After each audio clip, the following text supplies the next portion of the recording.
Bom dia, gente, tudo bem? Que privilégio estar aqui com vocês. A primeira aula que eu estou dando na Escola Bíblica Dominical pela manhã, que não seja para os adolescentes.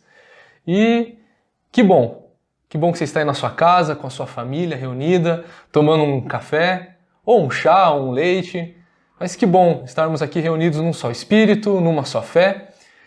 E louvamos a Deus por esse momento, louvamos a Deus por termos essa tecnologia, louvamos a Deus por estarmos dispostos a propagar o reino por onde quer que seja. E vamos à frente porque Jesus tem estado conosco. Então prepare seu café, vamos meditar na palavra do Senhor e mais um estudo dentro dessa série que estamos fazendo na Escola Bíblica Dominical, Parábolas de Jesus. Então logo depois do teaser, nos encontramos.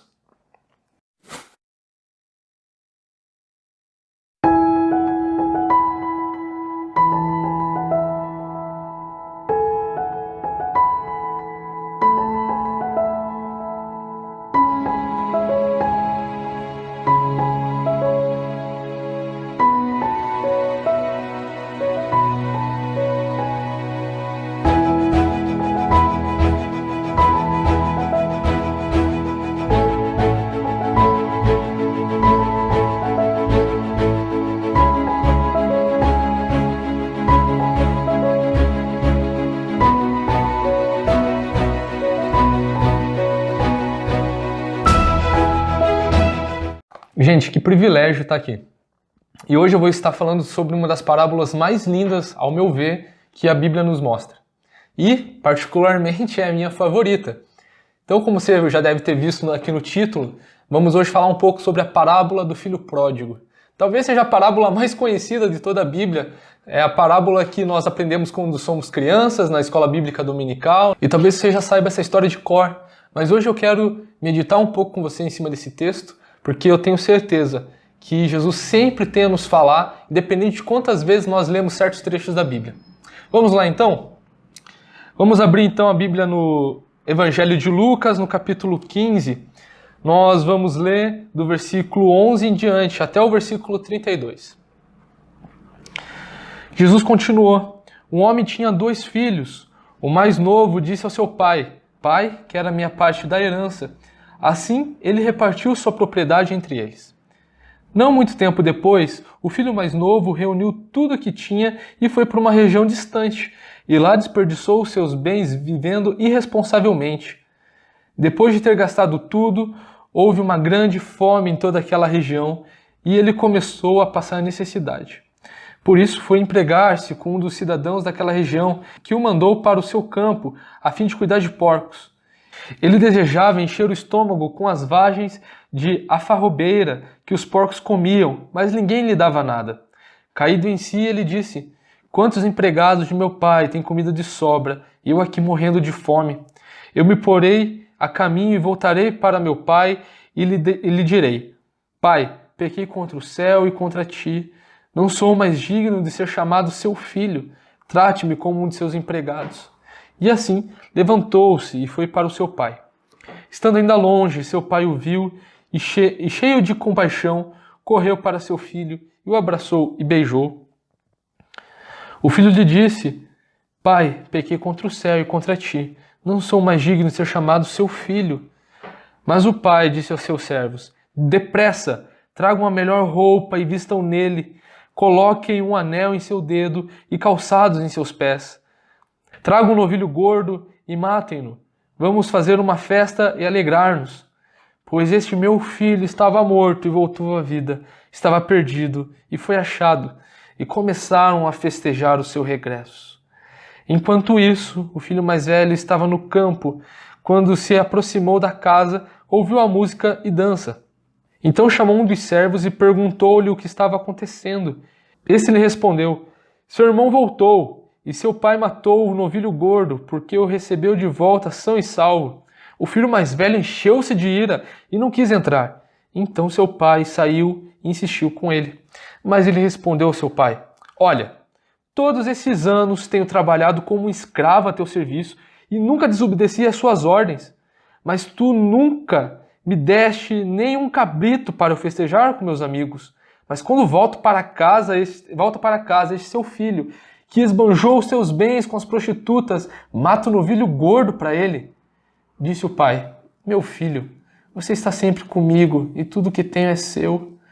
Mas nós tínhamos que celebrar a volta desse seu irmão e alegrar-nos, porque ele estava morto e voltou à vida, estava perdido e foi achado.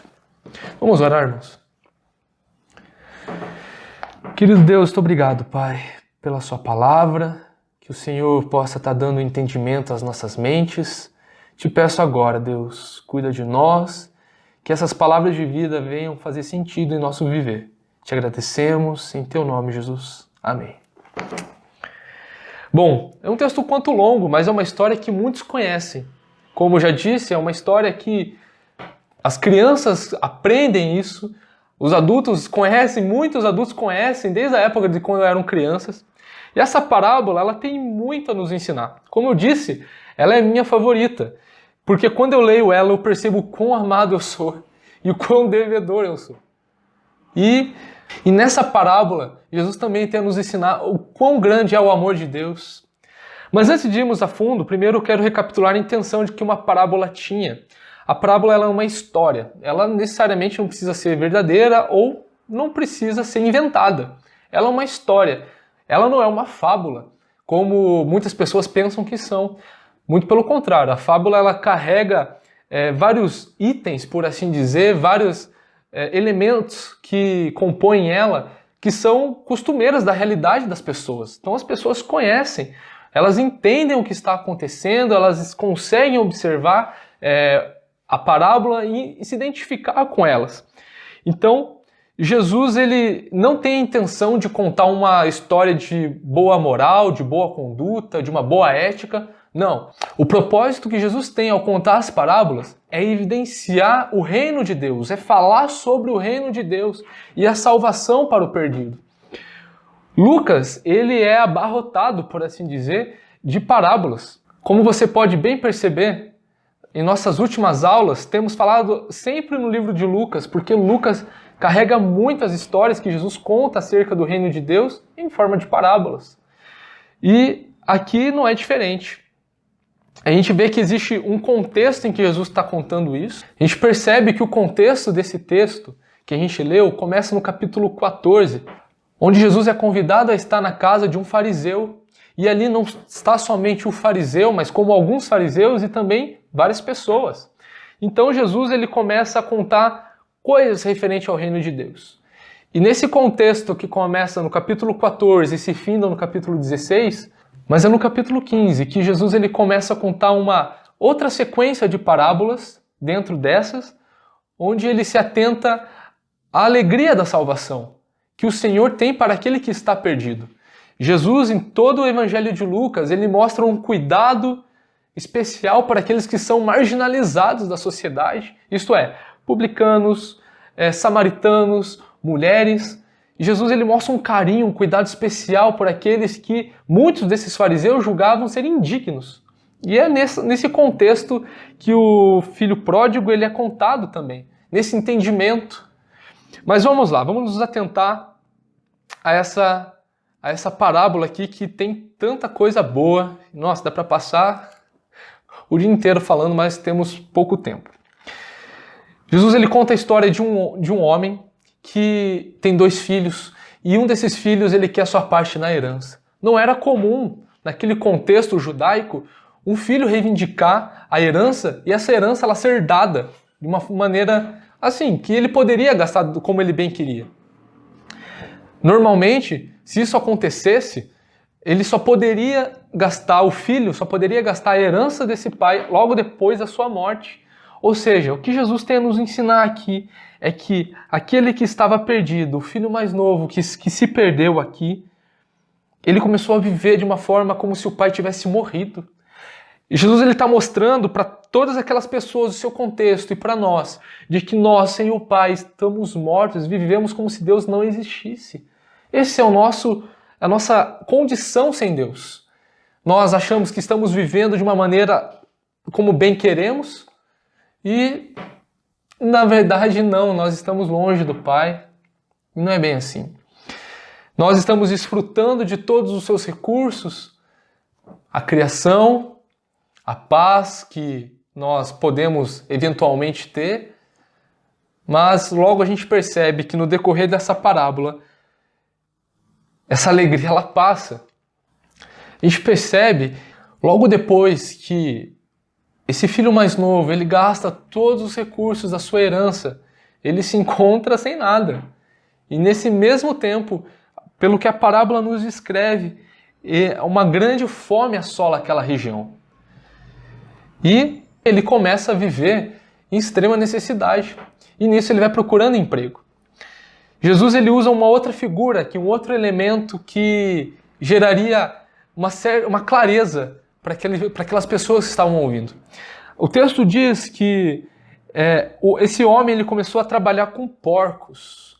O porco, a figura do porco, a gente vê lá em Levítico 11:7, que o porco ele era considerado impuro.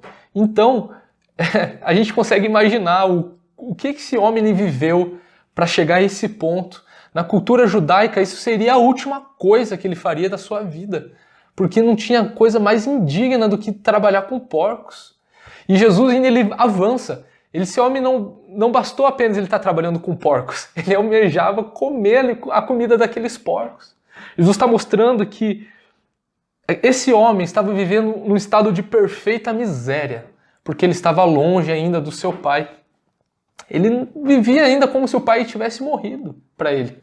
E essa figura é tão forte naquela cultura que aqueles fariseus que também estavam ouvindo identificavam aquele homem como alguém amaldiçoado, porque era assim que eles entendiam que quem trabalhava com porcos era.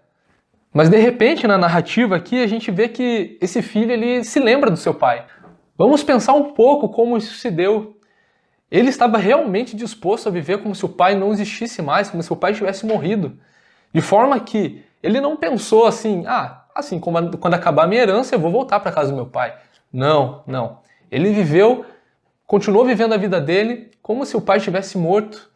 Então, pensa em todo o processo que esse filho ele viveu para que ele chegasse ao ponto de estar cuidando de porcos e almejar comida, querer comer aquela comida daqueles porcos. Ele viveu muita coisa, mas chegou um momento que ele se viu que ele não tinha outra opção.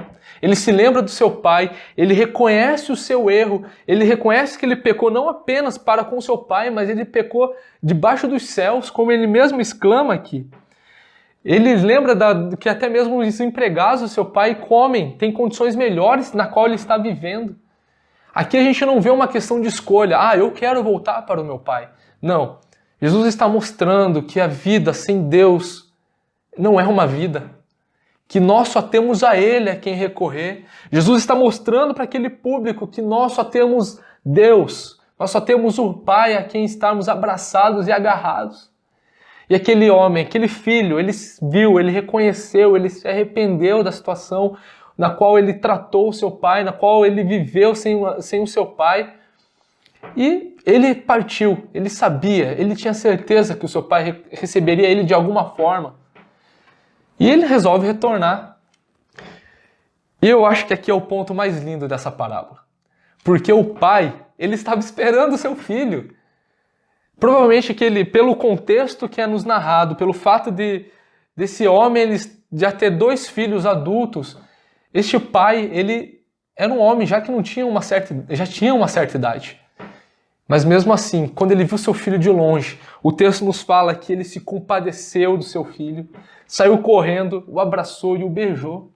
Se atente aqui comigo em 4 verbos.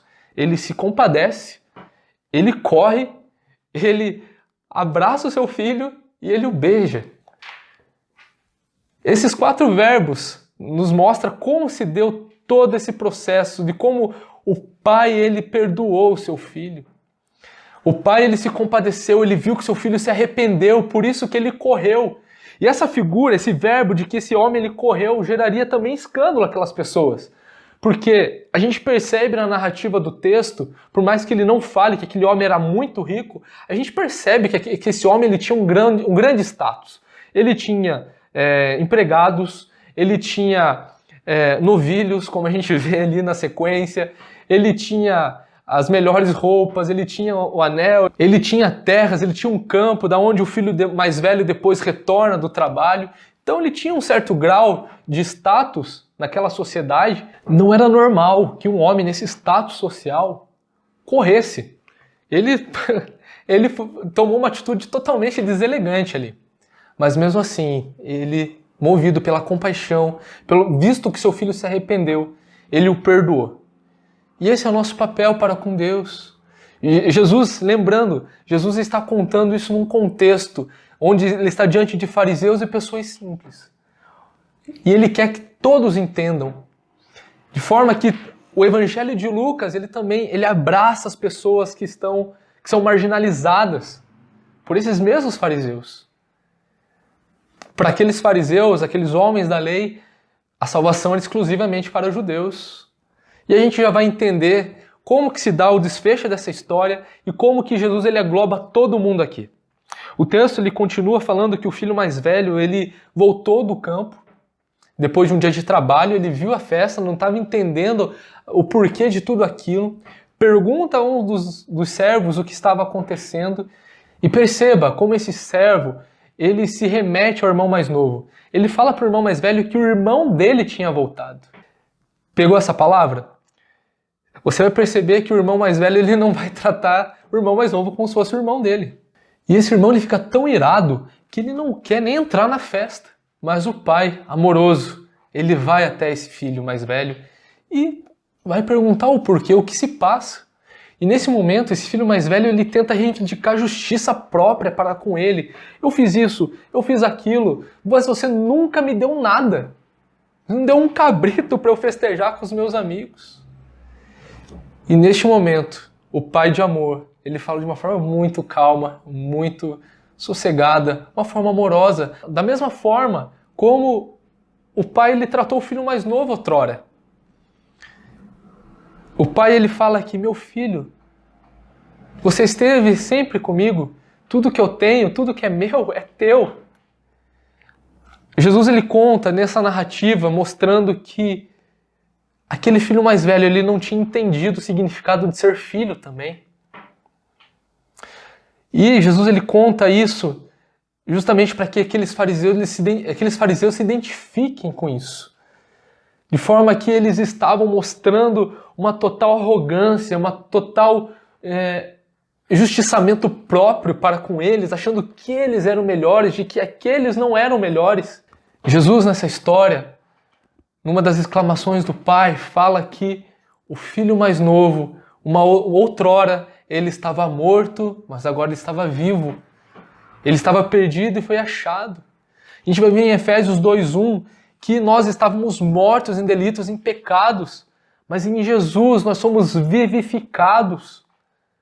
Jesus ele fala também no mesmo Evangelho de Lucas, no capítulo 19, no versículo 10, de que Jesus ele veio em busca dos perdidos, daqueles que estavam perdidos.